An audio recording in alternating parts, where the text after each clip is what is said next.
welcome to Reading with Kermie. Chris here, aka Kermie. Hope everybody's doing okay so far on this Monday mid-afternoon almost, and for a start of a brand new week.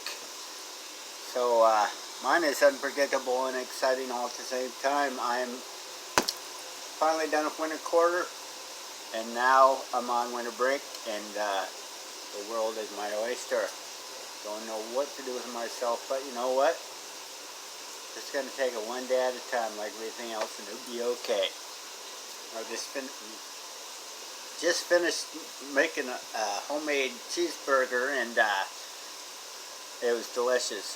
But it is a good thing that you guys are on the other side of that screen, because my onion breath is kicking. Good thing I have this blocker, so no one knows, no one can smell my nasty breath. Anyway, welcome back to Reading with Kermie. And don't stress the small stuff, it's just small stuff.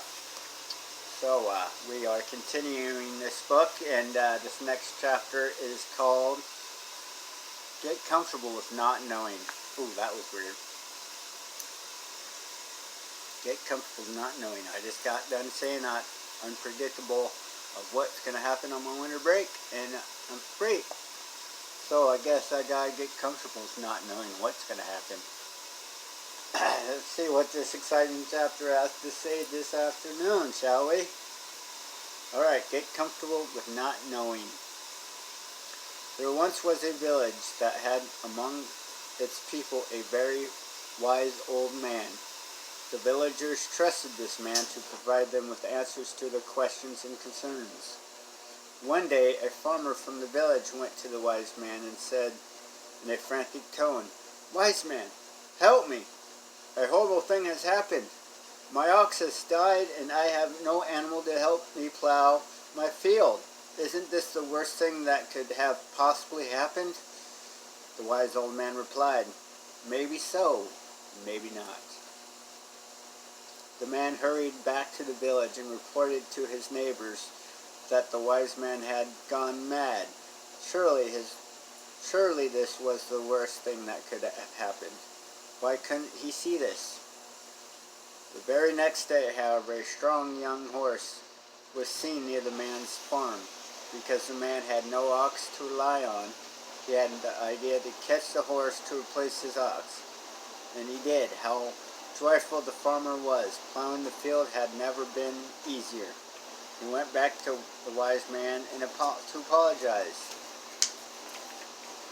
"You were right, wise man. Losing my ox wasn't the worst thing that could have happened. It was a blessing in disguise. I never would have captured my new horse had that not just happened. You must agree that this is the best thing that could have happened." The wise man replied once again, "Maybe so, maybe not. Not again," thought the farmer. Surely the wise man had gone and now. Surely the wise man had gone mad now. But once again, the farmer did not know what was to happen. A few days later, the farmer's son was riding the horse and was thrown off. He broke his leg and would not be able to help with the crop. "Oh no," thought the man. "Now we will starve to death." Once again, the farmer went to the wise man. This time he said, "How did you know that capturing my horse was not a good thing?" "You were right again. My son is injured and won't be able to help with the crop. This time I'm sure that this is the worst thing that could have possibly happened. You must agree this time." But just as he had done before, the wise man calmly looked at the farmer and in a compassionate tone replied once again, "Maybe so, maybe not." Enraged that the wise man could be so ignorant, the farmer stormed back to the village. The next day, troops arrived to take every able-bodied man to the war that has just broken out. The farmer's son was the only young man in the village who didn't have to go. He would live, while the others would surely die. The moral of this story provides a powerful lesson. The truth is, we don't know what's going to happen. We just think we do. often we make a big deal out of something. We blow up scenarios in our minds about all the terrible things that are going to happen. Most of the time we are wrong. If we keep our cool and stay open to possibilities, we can be reasonably certain that eventually all will be well. Remember, maybe so, or maybe not. Okay, that was the end of that one. That was a good chapter. And get comfortable not knowing. Yeah, that's hard to do a lot of times in our day-to-day. You know, like the chapter ended, I can come up with many scenarios in my head that sometimes, most of the time, actually don't even make sense, because I can go on, this could happen, that could happen, blah, blah, blah, blah, blah. Mine can keep on going. It is like that snowball that builds momentum, and really hard to stop at times. But, you know what? That realization, knowing, and having that faith that it's going to turn out okay no matter what. I mean, I have proof. I'm 41 years old and I made it this far in life.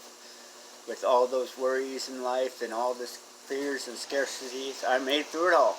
And all of us that are alive today can contest to that, you know. Sometimes it's hard to have faith, but you know what? We just keep on moving and tell ourselves, you know, it is going to be okay no matter what. And it always turns out okay, no matter what's going on in our lives. And sometimes we can have that emergency mentality and that snowball take place, but sometimes we have to just pause. For me, this works for me a lot of times. I just pause and breathe and see the reality of the situation, whatever the scenario is at the time, and just tell myself, you know what, I'm going to make it through this, and it will turn out okay. You know, I got to learn how to be blessed with what I do have in my life, and get comfortable in not knowing, you know, because I can make those situations not knowing very uncomfortable for myself, and it's no fun a lot of times to just constantly go with that mental chatter. Like I said, sometimes that scenarios you can make up that don't even make sense, or no way will happen, or it's a very long shot those things can happen, and we always make up to the other side. So I guess my message in that reading is just keep the faith and just be comfortable with yourself and what you're doing, knowing that it is all going to be okay. It always is. There's no way it cannot. So, on that note, I hope you guys have a Merry Monday. And I'll talk to you guys soon. You guys have a blessed day.